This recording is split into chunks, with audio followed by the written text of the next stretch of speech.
Hello, BookTube. I'm back, and I have a tag for you. And it's a tag I've already done, but I did it in one particular way, and it's amenable to many, many interpretations. So I wanted to try it again. It's the For Love of Classics tag, which I think was created by Beyond the Pages and Skeptical Reader. And when I first did it, uh, I restricted myself to what I consider the classics, which is the classics of ancient Greece and Rome.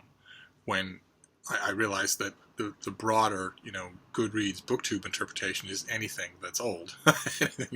anything, To Kill a Mockingbird, I've heard called a classic. Um, and I like that broader definition quite a bit, so I thought I would do this tag again. And this time, instead of ancient Greece and Rome, I'm going to do a Victorian era themed tag, a Victorian era themed version of the tag. And for clarification purposes, I'll say that I'm considering the Victorian era to be roughly around the 1840s to roughly around the turn of the 20th century, anywhere in the world. So I don't really care if it's America or Brazil or China. I'm still calling it the Victorian era. The questions are all still the same as the classics tag. If I remember, I'll leave a link to mine down below in case you want the horror of seeing the two of them together. But the first one is, why do you read the classics and how often?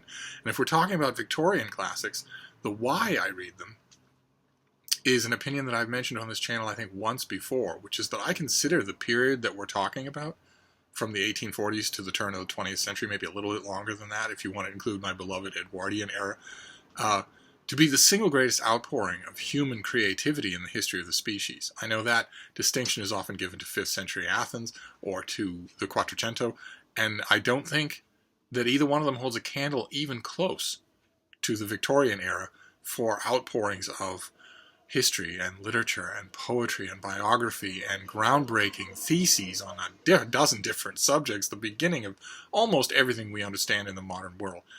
And all of it done with, usually, a couple of exceptions in this tag, but usually all of it done with an incredible amount of erudition and eloquence. So that's why. The how often is a little more problematic, because my reading has largely focused in the last few years on new releases.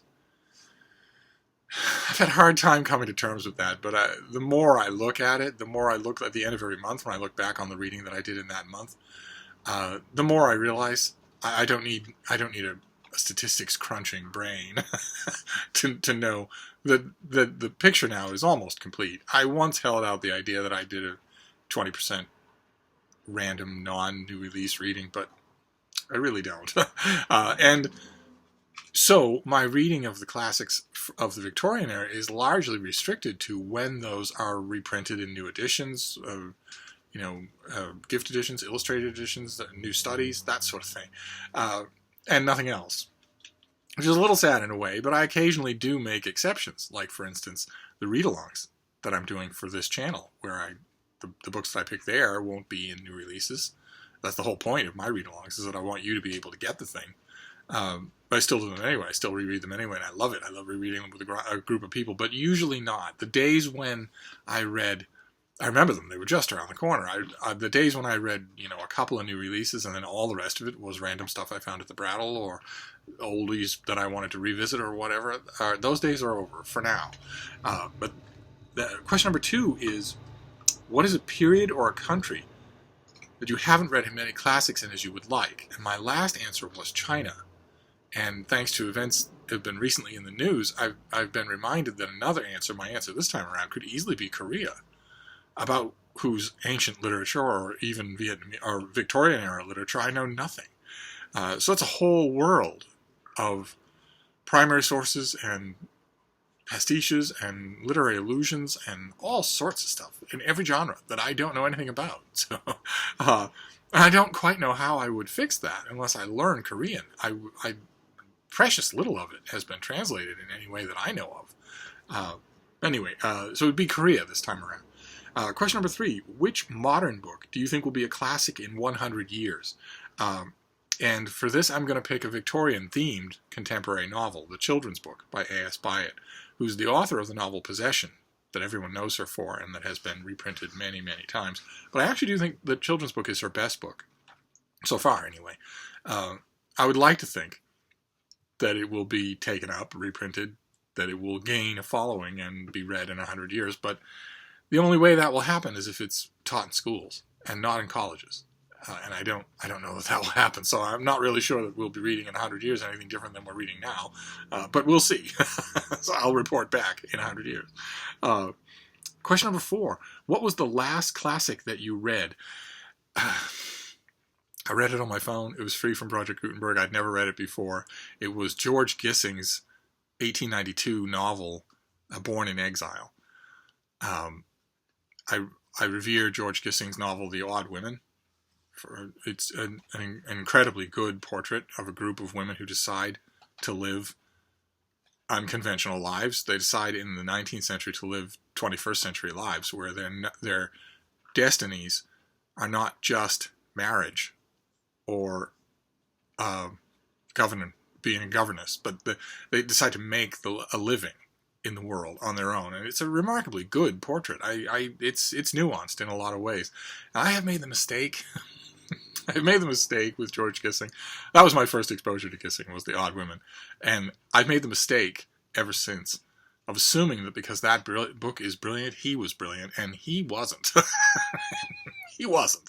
Born in Exile is an awful book. It's just an awful novel, and most of the novels that I've read by him have been awful.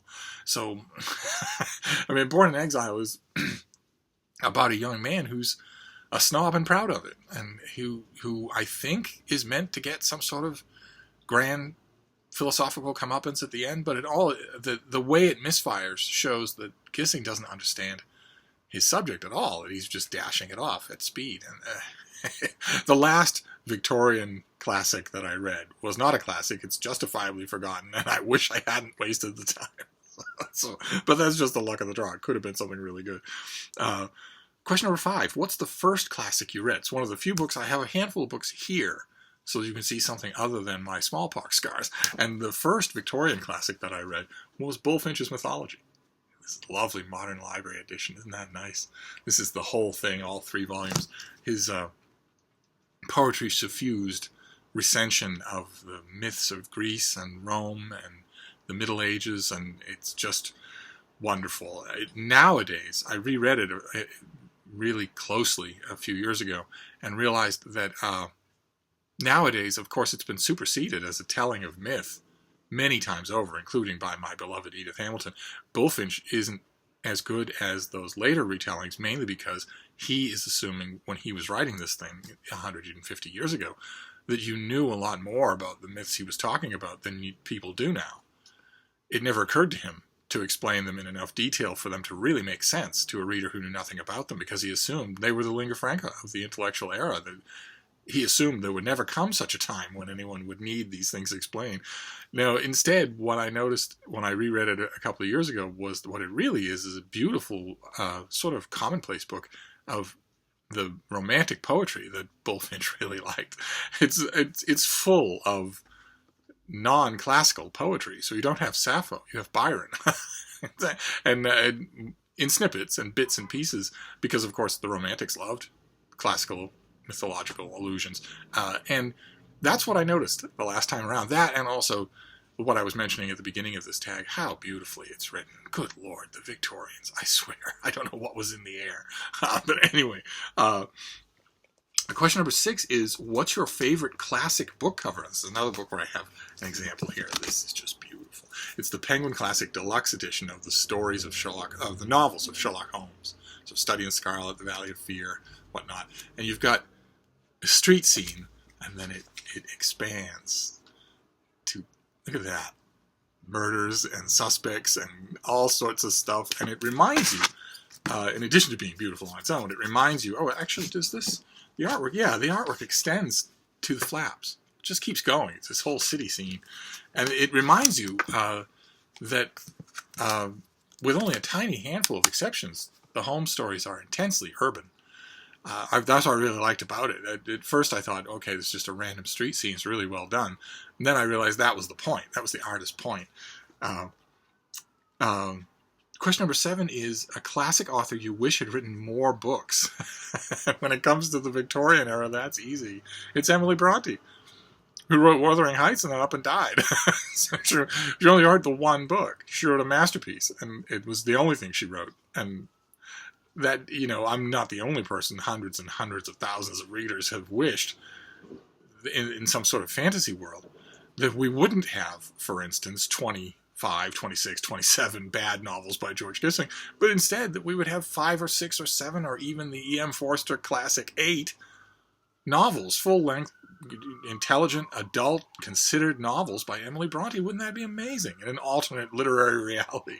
But it's not to be. She wrote just the one, and that's it. Question number 8. Who's your least favorite classical author? From the Victorian era, this is going to be heresy for BookTube. I know. I have heard this author's name mentioned a pleasing number of times, but always positively. And I'm afraid it's Elizabeth Gaskell. I've read all of her novels. I've read her. I just don't see what the rest of you are seeing in her novels. I just don't. They seem, they're not Gissing level, of course, but they seem ponderous in a way that people who don't know anything about the Victorians often think everything in the Victorian era is, but those of you who read the Victorian era know, almost nothing in the Victorian era is ponderous in the way that it's characterized. It's just the mustaches that make people think that. But her books, I've always found that way. Just an utter inability on my part to connect with any of them dramatically. And I might be my fault. Could easily be my fault. I have, as of right now, on the Penguin wall, I have no black-spined Penguin classic Elizabeth Gaskell. And as I correct that, I will reread them, and we will see. But so I never see them in a Penguin classic. I don't want them in any other kind of thing. I just want, I don't want to, walk into a Barnes & Noble and get a Bantam or a Signet or whatever. I want them on the Penguin wall, all of them. And once upon a time, I had them when they were the orange spine Penguin mass markets. I had a box set of Elizabeth Gaskell. I have no idea what happened to that box set, but I wouldn't want to read them in that form anyway. I want to read them, in the real Penguin classic. And when I do, I will break my rule of new releases and reread them, and we'll see. And then question number 9 is favorite translated classic. This is the very beginning. This started to appear at the very beginning of what I'm stipulating as the Victorian era, but it counts for me. It's by Lauren Ellsworth. He's the translator. It's this beautiful new Three Musketeers from Pegasus Books. It's big. It's got the deckled edges, and Lawrence Ellsworth's translation is so good. So good. So involving. It just pulls you right in the way that Dumas does. This is brand new in hardcover. It came out in the, I think it's right at the beginning of the year, so probably by the autumn it will be in paperback. But it might be at libraries if you're looking to read The Three Musketeers, or if maybe you read another English language translation and didn't see what the fuss was about, why this is one of the most popular novels in the world. I would totally understand that, because some of the English translations that are out there sap all the fun and life and feeling of spring-heeled spontaneity right out of Dumas, and without that, he's nothing. So, I don't think this is out in paperback yet, but if you see this version at your library, libraries have it, I know, it will change your opinion of The Three Musketeers. You'll all of a sudden read, it's got illustrations too, but you'll all of a sudden read it and go, oh. Question number 10 is favorite modern classic. And if we stick with a Victorian theme, I'm gonna choose a big novel called The D Case by, I always get this wrong, Carlo Frutero and Franco Lucentini. It's a big novel in which a whole bunch of fictional characters, including Auguste Dupin and Sherlock Holmes, gather together to solve the mystery of Edwin Drood, the unfinished novel. The last unfinished novel by Charles Dickens, and it pulls in all sorts of Victoriana to the point where you almost want to say, okay, enough is enough, but you don't, because it's so much fun. I don't have a copy of The D Case. It's terrible. I was racking my brains for this to make these answers for this tag and realized, that's a book that I would again break my own rule for and reread. Went look for it, not here. Don't have it. Have to wait to find it again at the Brattle. Let's see here. Question number 11. We're getting towards the end. Don't you worry. Classic literary place that you'd like to visit. And for me, the only place that I haven't visited is Australia. And when I thought of that in Victorian classics, I thought of Marcus Clarke, who wrote a gigantic novel called For the Term of His Natural Life, which is a novel all about the Australian penal experience of a century and a half ago. And I've only read it once. I read it in a big fat mass market paperback. Thought it was tremendously effective. Huge scene. It's very didactic. It's like Uncle Tom's Cabin. It's not meant to be.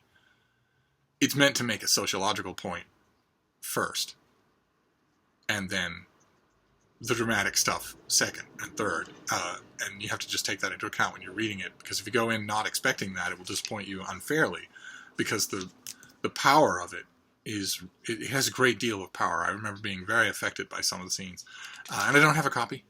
Again, I'm just assuming that at one point in its history, Penguin has made a black spine paperback classic of it, but I've never seen it. So that'll be another one I'll look for and then reread. Question number 12. The first classic you'd recommend to a child. If we're sticking to the Victorian era, I would recommend the Just So stories by Rudyard Kipling.